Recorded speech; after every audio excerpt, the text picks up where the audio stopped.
It was so exciting on Saturday to have a surprise release of the new Distress Spritz colors. And so I went right to work when I got them to make something fun.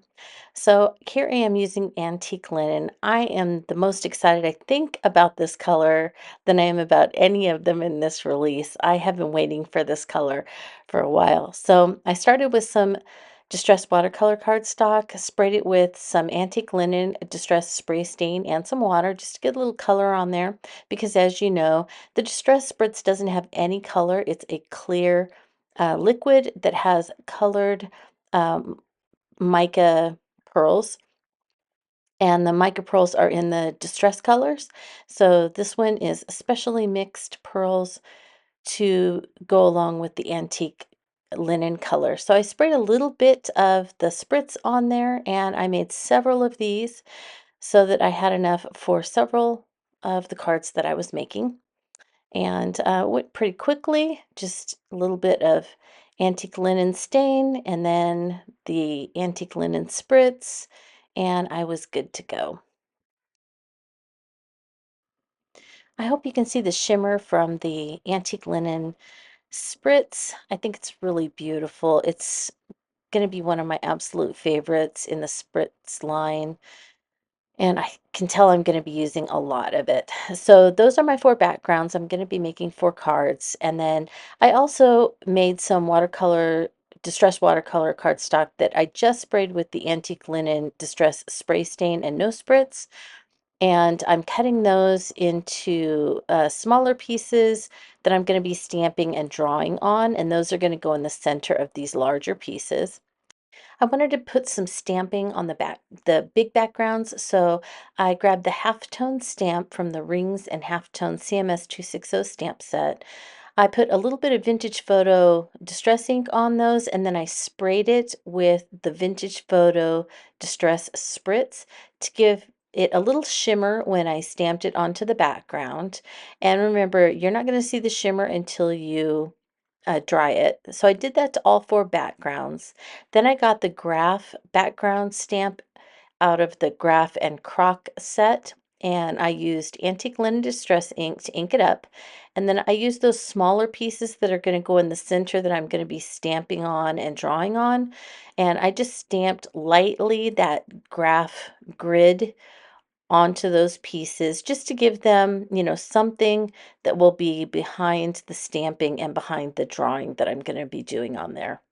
So I only drew on one, and that was mainly because I'm doing a thing this month where I do something fall every day, and I thought this would be a great opportunity to do one of the things on my daily October list, and that is to draw, paint, or sketch a pumpkin. And so I drew this pumpkin with Distress watercolor pencils, and I am coloring it in with the Rusty Hinge Distress Spritz and the Mowed Lawn Distress Spritz so that it's shimmery, and I think it's really fun. And now I used a little bit of vintage photo and did some splatter on the background there. For the other three, I'm going to stamp with Distress watercolor pencils on the sketchy leaves. So I just grabbed one leaf, and that's going to be plenty. Usually when you do this technique, you want to wet the pencil really well, and then you want to rub a lot of that pigment from the pencil onto your stamp that you're going to be stamping.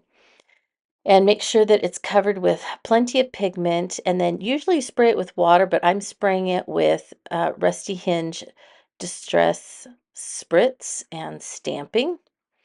And so you can see that I got two out of that first one, and then I sprayed it again, and I got a third one. I probably could have got several more if I continued to spray it with spritz.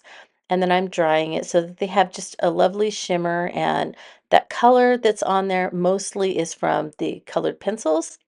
And then the spritz just brings that shimmer to the forefront so that I have some shimmery leaves.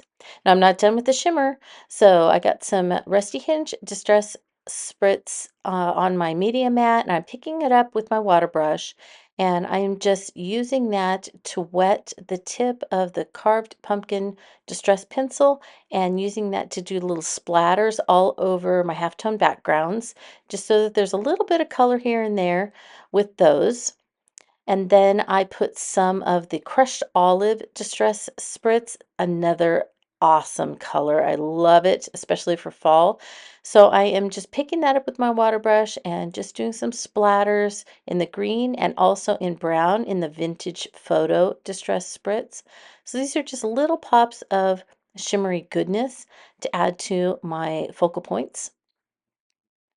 Now it's time to put my cards together.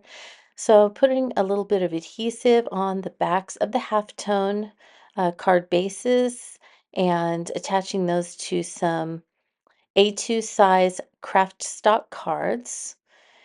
And normally at this point, I would have sewn machine stitched around the edges of all of those, but I kind of didn't want to set my machine up to do that. So I came up with another option.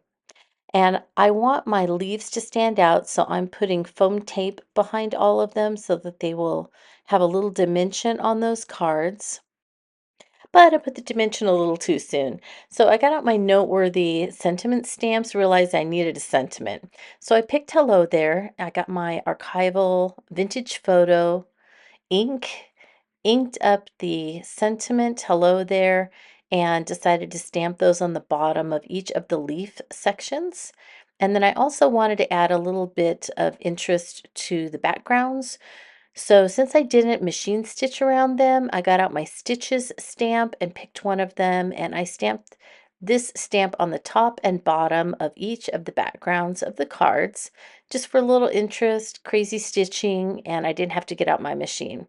And here's the finished product. So I think they're really cute. They're very fall. They're fun. And I know you can't see it on here no matter how much I turn them, but they have just so much shimmery goodness from the wonderful new Distress Spritz colors. I just love them.